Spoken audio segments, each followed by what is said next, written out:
अब तक सफ़िया का गुस्सा उतर चुका था। भावना के स्थान पर बुद्धि धीरे धीरे उस पर हावी हो रही थी। नमक की पुड़िया ले तो जानी है, पर कैसे? अच्छा, अगर इसे हाथ ले लें और कस्टम वालों के सामने सबसे पहले इसी को रख दें। लेकिन अगर कस्टम वालों ने न जाने दिया तो मजबूरी है, छोड़ देंगे। लेकिन फिर उस वायदे का क्या होगा जो हमने अपनी माँ से किया था? यानी सफ़िया का जब गुस्सा उतर जाता है तो भावना के स्थान पर वह बुद्धि काम आती है। वो बुद्धि से सोचती है कि मैं इसे ले कैसे जाऊं, और वो सोचती भी है कि मैं इसे हाथ में लेकर जाऊं। अगर कस्टम वालों ने देखा और न ले जाने दिया तो मैं छोड़ दूंगी। लेकिन दूसरे ही पल वो यह भी सोचती है कि उस वादे का क्या जो उसने अपनी माँ से किया है। हम अपने को सैयद कहते हैं, फिर वायदा करके झुठलाने के क्या मायने। जान देकर भी वादा पूरा करना होगा, मगर कैसे?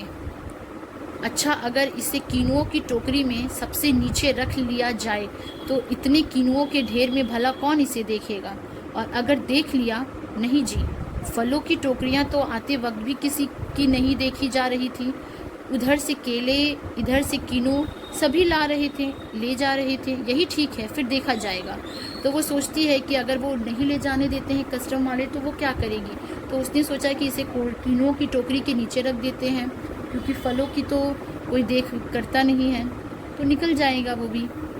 तो फिर वो यही सोचती है कि देखा जाएगा। फिर वो सोचती है कि मैं यही करती हूँ, इसके बाद जो होगा वो देखा जाएगा।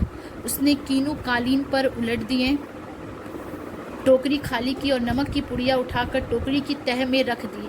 एक बार झांककर उसने पुड़िये को देखा तो उसे ऐसा महसूस हुआ मानो उसने अपनी किसी प्यारे को कब्र की गहराई में उतार दिया। यानी वो जो नमक था वह उसे वो बहुत ही प्यार से लेके जाना चाहती थी। उसे लगा यह जो अपनी माँ के लिए वो ले जाना चाहती है, उसे वो कीनुओं के नीचे जो दबा रही है वो अपनी किसी प्यारे को कब्र की गहराई में उतार दे रही हो।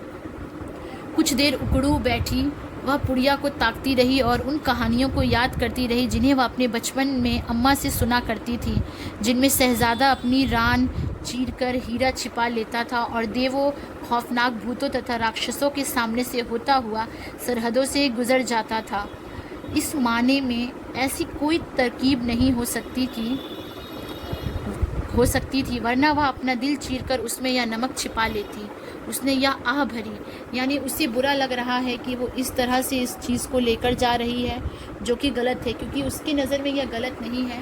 वो दिल को दिल से जोड़ना चाहती थी, उसे प्रेम भाव था, इसलिए वो इसे पूरे ईमानदारी से ले जाना चाहती थी। जब उसके पास कोई विकल्प नहीं बचता है तो फिर अंत में वो यही सोचती है कि इसे इसी तरह छुपा कर